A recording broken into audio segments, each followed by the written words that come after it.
guys! Welcome back to my channel and welcome to the portion of my blog on which I update you of the recent archaeological find here in the land of Israel.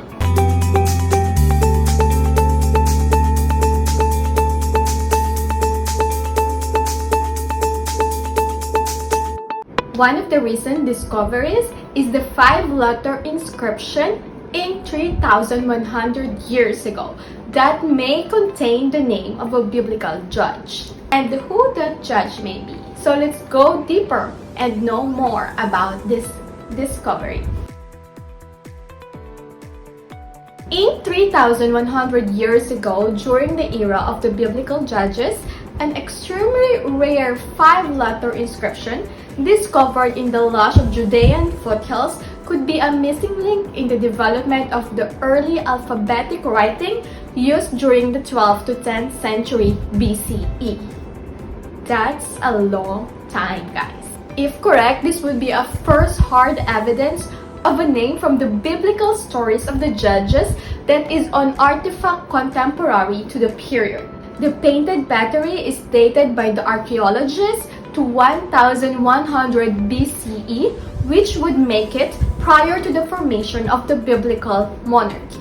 The inscription was written in the early alphabetic or the Canaanite script, evidence of which has been found throughout Egypt and the Levant. From archaeological point of view, and we don't have any meaningful inscription from this period. This is the first time that we have an inscription from the time of the judges with a meaning.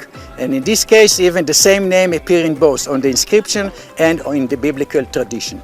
According to the cross-institutional theme of archaeologists and epigraphers, the partial inscription painted on the 3 pottery shreds from an incomplete small vessel, which most logically read as Jeru-Baal or Yeru-Baal, because in Hebrew we don't have the letter J, so it's Yeru-Baal, which was the nickname of the biblical judge Gideon, the son of Joash, who was active in the northern parts of the land of Israel during this era.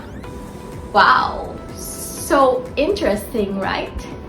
According to the archaeologists, the newly discovered inscription serves as a textual bridge for the transition from the Canaanite to the Israelite and to the Judahite cultures. So interesting because there's this kind of transitions of writing. Michael Longush, a historian and a polymath independent epigrapher, said that for decades there were practically no inscriptions of this era and region, to the point that we were not even sure what the alphabet looked like at that time. There was a gap. Some even argued that the alphabet was unknown in the region, that there were no scribes, and that the Bible must therefore have been written much later. These inscriptions are still rare, but they are slowly filling the gap. They not only documented the evolution of the alphabet, they show that there was in fact continuity in culture, language, and traditions.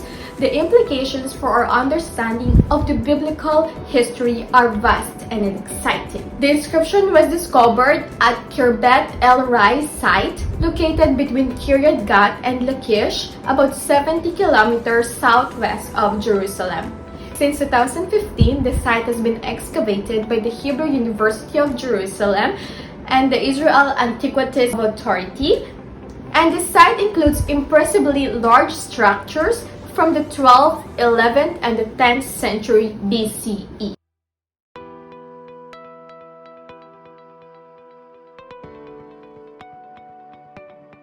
Excavating among the area's vineyards, the team has found evidence of the Philistine-era settlements from the 12th and 11th century BCE under layers of rural settlement dating to the early 10th century BCE, largely considered the Davidic era. Among the findings were massive stone structures and typical Philistine cultural artifacts, including pottery in foundation deposits, good luck offerings laid beneath the building's flooring. During the 7th season of exhibitions, these hundreds of artifacts help piece together people's life during the ancient biblical period.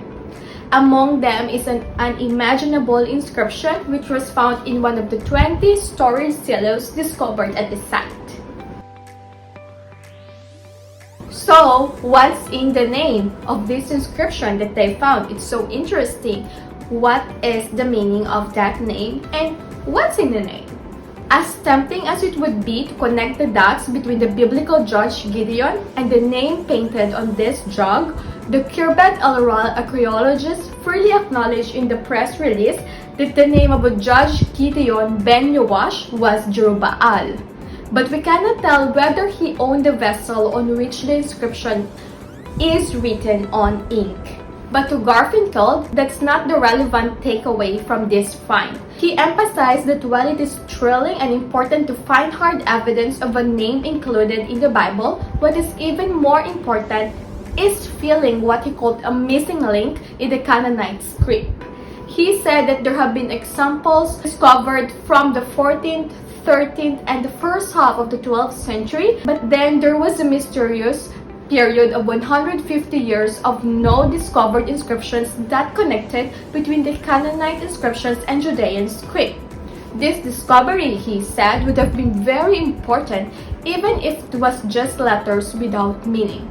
But in this case, we also have a name from the biblical period. The inscription is partial, but the word Baal can clearly be read in it. It was somewhat a common name in the Bible from sections that could have taken place during the 11th and 10th century. The use of Baal can be tied to the strong pagan warrior god or the Lord, said Garfinkel. He hypothesized that as the peoples came to worship the Israelite god more in the following centuries, the onomastic horizon again shifted to include Yahu, the Israelite god, instead of Baal, which names as Yirmiyahu or Jeremiah and Eliyahu or Elijah. Scribes who wrote the developing early alphabetic script painted on the newly discovered inscription did not use punctuation and were not particular about the direction in which the letters lay.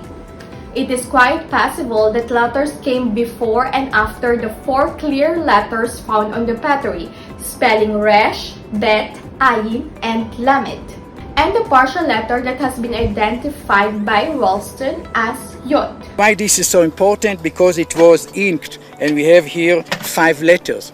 We have Yud and Resh and Bet and Ayin and Lamed, and when you read it, you get the name Yerubbaal. So we have Resh, Bet, Ayin, and Lamed, and nearby there is another letter which is a bit broken. The most stable ground is to reconstruct the minimal possible name, which is Jerubbaal. So what do you think, guys? Do you think that this 3,100 years old letter that they found, ink on a jug, is the name Jerubbaal, or what we know as Gideon, the son of Joash? It's interesting. So put your comment below. And see you again to the next update of archaeological discoveries here in the land of Israel. Bye!